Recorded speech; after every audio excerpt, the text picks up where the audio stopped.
అందరూ నమస్కారం. నేను మీ రమేష్. తెలుగులో పెద్ద సినిమా ఏదైనా ఉందంటే మన పెద్ద సినిమా హీరోలు వాళ్ళ సినిమాలో హీరోయిన్‌లకి పెద్దగా పని ఉండదు. పాపం చూపించడం చాలా అందంగా ఏదో చూపిస్తారు. లేదా ఏదైనా తెల్ల డ్రెస్సులో ఇలా రకరకాలుగా చూపించి చిచ్చుబుడ్డీలు గట్రా వెలిగిస్తా ఉంటారు. ఆ తర్వాత ఆమె కేవలం పాటల టైంలో వస్తుంటుంది. పాటలు అయిపోయిన తర్వాత వెళ్ళిపోతుంటుంది. అంతకుమించి ఆమెకి పెద్దగా పనేమి ఉండదు. అయితే అల్లు అర్జున్ గారి సినిమాలో ఇంకొక అతిపెద్ద సమస్య కూడా ఉంటుంది.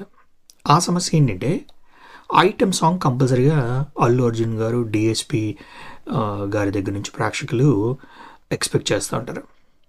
ఈ ఐటెమ్ సాంగ్ గురించి ఒకసారి మనం ఆలోచిస్తే ఐటెమ్ సాంగ్లు అనేది తెలుగు సినిమాకి కొత్త విషయం ఏం కాదు.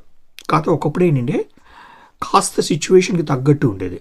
అప్పట్లో జయమాలిని, జ్యోతిలక్ష్మి, సిల్క్ స్మిత వీళ్ళందరినీ ఐటెమ్ సాంగ్స్కి పనిచేసేవాళ్ళు. ఐటెమ్ బాంబ్స్ అంటుండేవారు. వీళ్ళు ఎలా అంటే హీరో గారు విలన్ గారు డెన్కి అడుగు వెళ్తున్నప్పుడు ఆ గుండెలు తీసిన బంటు అని చెప్పి అక్కడ ఏవో పాటలు పెడుతుండేవారు. అది చూసి ఆనందిస్తుండేవారు జనాలు. లేదు కొంతమందికి నచ్చక ఆ టైంలో బయటికి వెళ్ళి సిగరెట్లు తాక్కొని వస్తుండేవారు. ఇలా రకరకాలుగా ఐటెమ్ సాంగ్లు నడుస్తుండేవి. అలాంటి ఐటెమ్ సాంగ్స్ తాలూకా ట్రెండ్ మార్చింది దేవిశ్రీ ప్రసాద్ గారు, అలాగే అల్లు అర్జున్ గారు. ఇద్దరు కలిపి ఆ అంటే అమలాపురం, యాక్చువల్గా ఫస్ట్ వంగతోట మలుపు కాడ పాట హిట్ అయింది. కానీ అల్లు అర్జున్ గారు కాదు కాబట్టి ఆ అంటే అమలాపురం అనే ఆర్య సినిమాలో ఆ పాట బాగా హిట్ అవ్వడం వల్ల ఐటెమ్ సాంగ్స్కి క్రేజ్ పెరగడం మొదలెట్టింది. అప్పటి నుంచి డిఎస్బి గారు కూడా ఇంకా వెనక్కి తిరిగి చూడలేదు.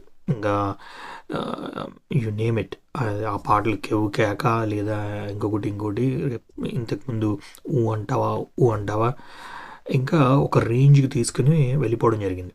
దీంతో వచ్చి ప్రధాన సమస్య ఏంటంటే ఐటెమ్ సాంగ్లో చేసే హీరోయిన్కి వచ్చినంత క్రేజ్ అల్లు అర్జున్ సినిమాలో మామూలు హీరోయిన్కి రాదు. అసలే సుకుమార్ గారి సినిమాలంటే హీరోయిన్ ఒక పురుగుని చూసినట్టు చూడాలి అన్నది సుకుమార్ గారి మెయిన్ కాన్సెప్ట్. సుకుమార్ గారు ఏం చేస్తారంటే హీరోయిన్కి ఒక మైండ్ సెట్ కానీ ఒక మెంటాలిటీ కానీ ఏం ఉండకుండా మేనేజ్ చేస్తారు. అంటే heroine for example hero madam దూకేస్తానంటే ప్రేమించేస్తారు. లేదు ఫర్ ఎగ్జాంపుల్ ఒక హీరో మీద కోపం ఉంది కాబట్టి హీరో గారికి ఐ లవ్ యూ చెప్పేస్తారు. లేదు ఇంకా కావాలంటే మీరు డబ్బులు ఇస్తాను, ఇంకేదైనా చేస్తాను, లేదా నీరు ఇస్తాను అది ఇది అంటే హీరోయిన్ వచ్చి కారులో ఎక్కి ఏది కావాలంటే చేసేస్తుంటారు. ఇది సుకుమార్ గారి మైండ్ సెట్ని మనకు క్లియర్గా తెలియజేస్తుంటుంది. అంటే స్త్రీల మీద ఆయనకున్న అభిప్రాయం ఏంటి అన్నది.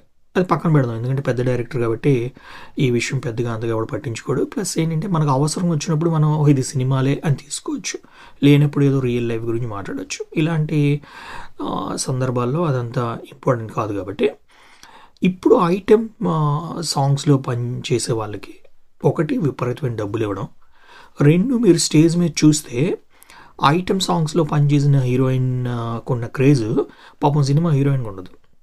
రష్మిక మందన్న మెయిన్ కల్ప్రిట్, దీనికి భయంకరమైన బాధితురాలు.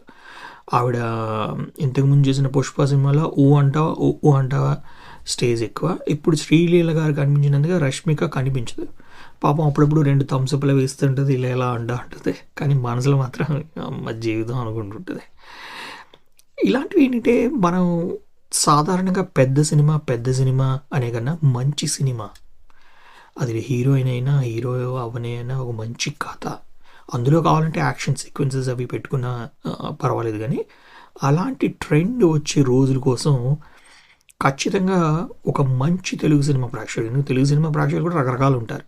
హీరోలు, అభిమానులు, బ్లడ్లు చెప్పుకొని రక్తాలు చేసుకునే వాళ్ళు, లేదా ఒక మంచి సినిమా చూద్దాం, మంచి సినిమాని ఎంజాయ్ చేద్దాం కుటుంబంతో సహా అనుకున్న వాళ్ళు ఈ తొక్కలో ట్రెండ్ని అలా చూడాల్సి వస్తుంది, అంతే, వేరే దారి లేదు. మీరు నా అభిప్రాయంతో ఏకీవించకపోయినా సబ్స్క్రైబ్ చేయండి, షేర్ చేయండి, కామెంట్ చేయండి. Thank you.